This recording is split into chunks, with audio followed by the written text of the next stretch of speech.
Welcome everyone. Hydrolysis of esters.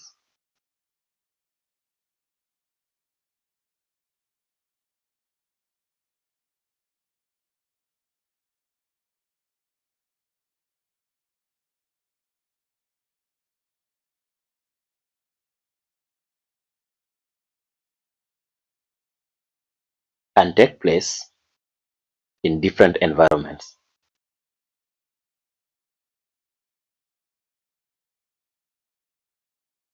We can have acid-catalyzed hydrolysis of esters or base-catalyzed hydrolysis of esters. Now, in acid-catalyzed hydrolysis of esters, we always do this reaction in the presence of water and acid. So since we have water and acid in the same system, so you'll realize that instead of water molecule, I can be having a hydronium ion, which is H bonded to O, another H, another H here. This molecule is always partially positive charged and it has a lone pair of electron there. So if I start from that molecule during hydrolysis of esters in acidic environment, this is what I'm going to have. The first step is the protonation. So this is going to be my step 1, which is protonation. So what am I going to protonate? I'm going to protonate my ester. So it means that the lone pair of electrons found on that oxygen is going to pick the hydrogen, and through that an electron is going to be shifted back to the molecule. Now that is going to lead to formation of a new substance that is sketched as R bonded to an oxygen that is having a hydrogen, then a lone pair of electron is experienced there and a positive charge. Remember, below the molecule, the other end, I'm still having OR. But let me use a different color.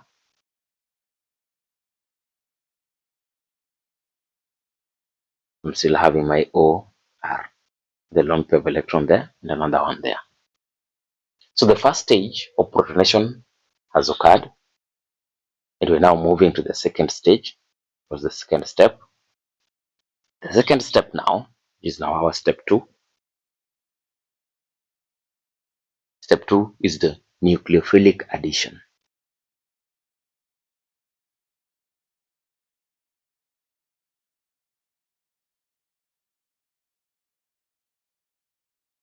And in our nucleophilic addition, the reaction is still reversible.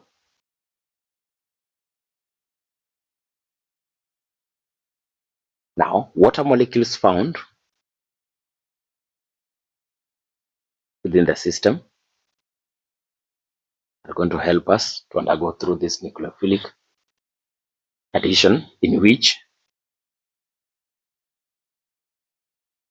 now a lone pair of electrons found on this oxygen are going to act as a nucleophile and attack this carbon center. When the carbon center is attacked, the double bond opens up. When the double bond opens up, we form a new molecule, that is R bonded to our original OR here, and bonded to a new substance,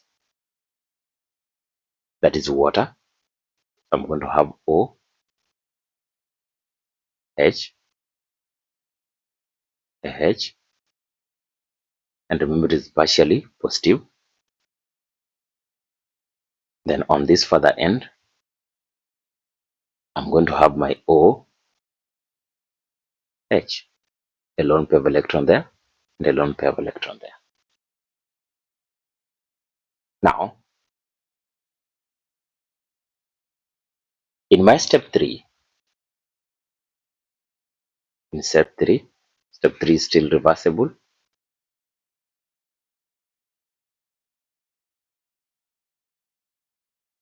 I'm going to have a proton transfer. Now,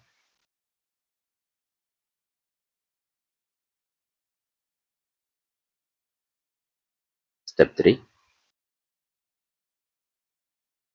proton transfer.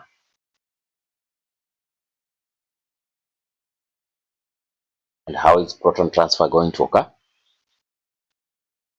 Water molecule found within the system. I'm going to have my H bonded to OH, lone pair of electron, lone pair of electron. So, water molecule are going to attack one of the hydrogens found on the bonded water molecule on the compound. So, the reaction that I'm going to have is going to be like this. This one is going to attack this hydrogen, and through that, an electron is going to be transferred because hydrogen only has one electron. An electron is going to be transferred, and we are going to form a new substance here that is kept as R bonded to our original OR that we came with from the ester. Then I'm going to have a OH and another OH on this end. Lone pair of electron, lone pair, lone pair, lone pair, lone pair, and a lone pair. That one is the product of step 3. Now step 4, hydronium ion is going to help us achieve our step 4 here. So the reaction is still reversible, and we have hydronium ion in solution bonded to oxygen, another oxygen, another hydrogen, sorry. Then a partial positive charge experienced there. Now, the key thing here, proton transfer is going to occur on this oxygen here, the oxygen bearing the R group.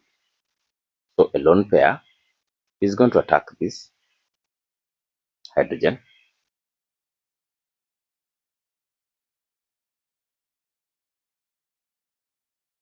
and that occurs. The transfer is going to take place there, and we are going to form a substance that looks like this. I'm going to have R that is bonded to,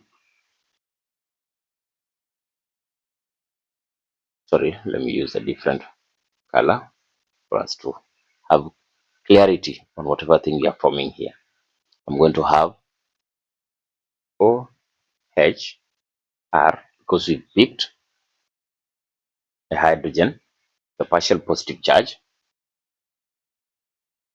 Then I'm going to have the original OH, and this one is just going to have a single pair. Then on the other end, I'm going to have OH, lone pair, and a lone pair there. Now, remember in step 2 we said, in our step 4 is still proton transfer.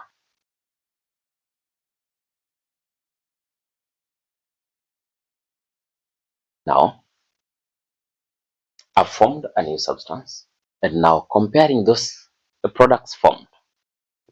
And the products here, I mean these ones,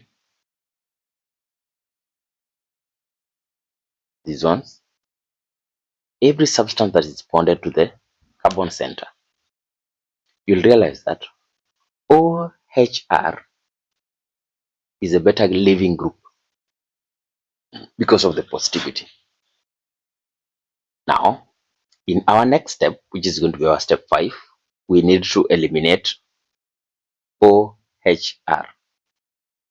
And how are we going to eliminate it?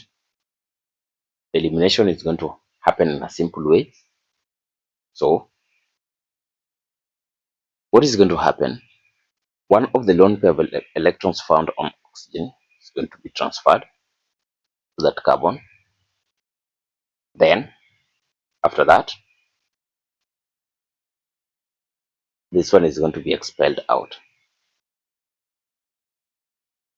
So the OHR is going to be expelled out. So in our step 5,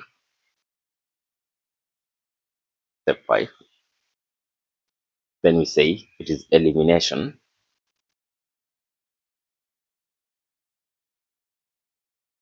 Step 5 is elimination of OHR,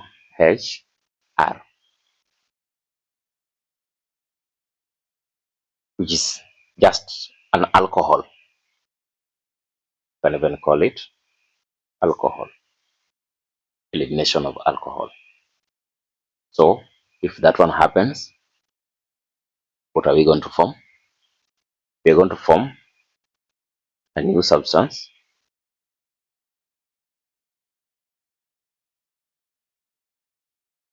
and our new substance is going to be R, that is bonded to. Now OR has left. We are now remaining with OH, that is bonded to.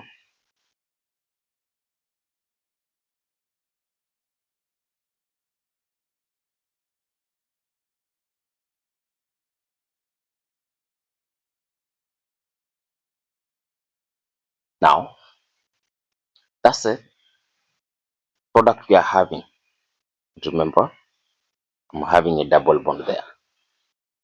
So water molecule still found within the system is going to help us achieve the last stage,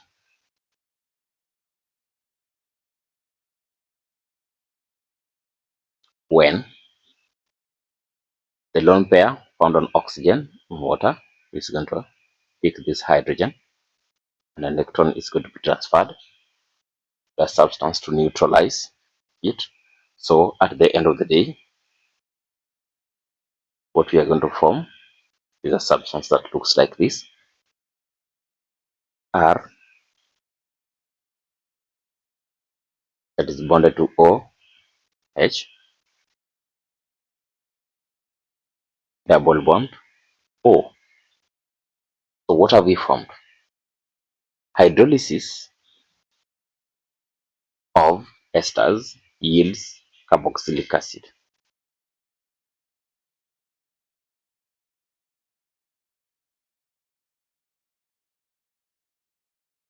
Under the reaction mechanism given, as I have explained step by step from the start up to the last bit where we are having our carboxylic acid.